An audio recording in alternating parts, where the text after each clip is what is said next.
You ever look at bits of information, totally separate things, and then suddenly, boom, they connect into this amazing story? Happens all the time.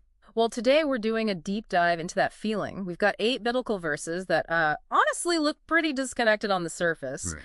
But our mission here is to see if we can find a hidden thread, like a consistent story of conflict maybe and divine deliverance running through them, like uncovering a sort of cosmic war woven into the text itself. Exactly. And when you actually compare these verses, looking at, different ancient translations, the Greek, the Hebrew, these deep connections, linguistically and thematically, they just pop out. Okay. It stops looking random. Instead, you get this really cohesive network. We're sort of calling it the War of the Seeds. It's this conflict between two opposing spiritual lines or seeds. A war of the seeds. Okay, intriguing. So if it's a war, where does it start in these texts? What's the first enemy look like? Well, the first adversary we see is very physical, very corporeal. If you look at 2 Samuel chapter 21 and 1 Chronicles 20, Oh, wait. the texts mention these antagonists. They're called descendants of Rapha, or being born to the giant. So real giants, big, scary foes. Actual giants. Yes, and one of them, Ishbi-Benob, he specifically decides he's going to kill King David. Wow. High stakes. Extremely. Yeah. David's own men see the danger. They make him swear this oath, basically. You can't come out to battle with us anymore. Why? That thou mayest not quench the lamp of Israel. The lamp of Israel. So David himself, his life, his line. Precisely. It's a direct metaphor for the king, Yeah. but also the whole dynasty, the continuity, and crucially, the promised messianic line they believed was coming through him. Right. And what's fascinating is where these giants, the Rephaim, supposedly come from. It seems to trace back to this primeval supernatural event. You mean like Genesis 6? Exactly. Genesis 6 talks about the sons of God and the daughters of men having offspring, Yeah. the Nephilim, mighty ones.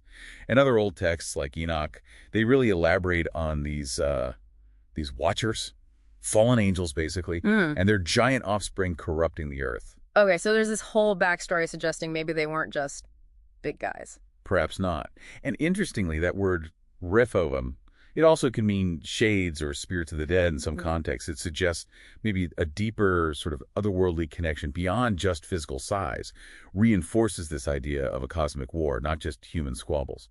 Okay, so the war starts physically with these giants threatening the messianic line, but it doesn't stay that way, does it? The battlefield seems to shift. That's right. It shifts dramatically. If we connect this to the bigger picture, especially when we get to the New Covenant writings, the enemy's strategy, it sort of transmutates. It moves from physical corruption to, well, doctrinal deception. Look at 2 Thessalonians 3. Paul asks for deliverance from unprincipled and malicious men. The Greek words are quite specific. Topos, literally out of place, wrong. And poneros, an active, malignant kind of evil. Okay. Then in 2 John chapter 1, verse 7, you have warnings about planos, many deceivers. That word planos, it echoes the serpent back in Genesis, the ultimate deceiver leading people astray. And what's the core of their deception? What lie are they pushing? It's profound.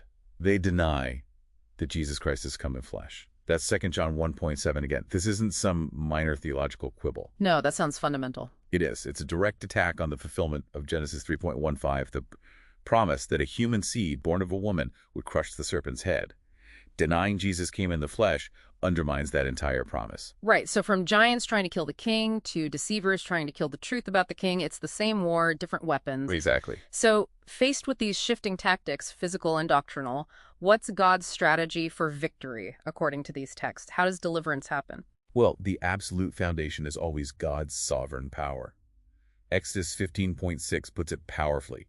Thy right hand, Lord, dash enemies to pieces. Pure divine might. But is it just God acting alone? Often, no. That power is frequently shown operating in connection with the allegiance of his people. Look at 1 Samuel 7.3. There's a clear condition given. If with your whole heart you turn to the Lord, put away the strange gods, serve him alone, and he will deliver you. So loyalty, turning away from other influences, separation almost. The separation is key. It's even shown physically. Genesis 45.10, Joseph tells his family, dwell in the land of Gesem Arabia, or Goshen. It's like a divinely appointed safe zone. Provision, yes, but also separation from corrupting influences. Interesting, a physical separation mirroring a spiritual one. So then what's the ultimate act of separation, the decisive weapon in this whole war? It culminates really in Galatians 6.1 Thea. Paul writes, But far be it from me to boast, save in the cross of our Lord Jesus Christ. And here's the key part, by which the world is crucified to me and I to the world. The stauros. In Greek, it Right. wasn't just a symbol back then. It was brutal execution.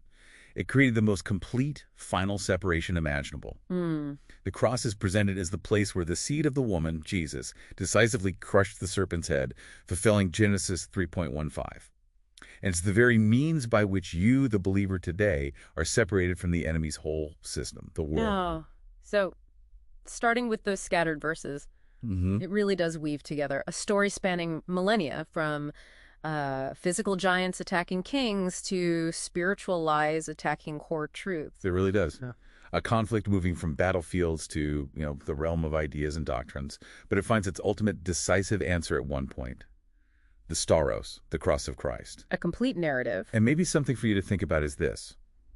How might understanding this ancient unfolding conflict, this war of the seeds, moving from brute force to subtle deception, how might that help you navigate, all the information and maybe misinformation swirling around today? How does recognizing the need for divine separation sharpen your own discernment? Something to ponder, definitely.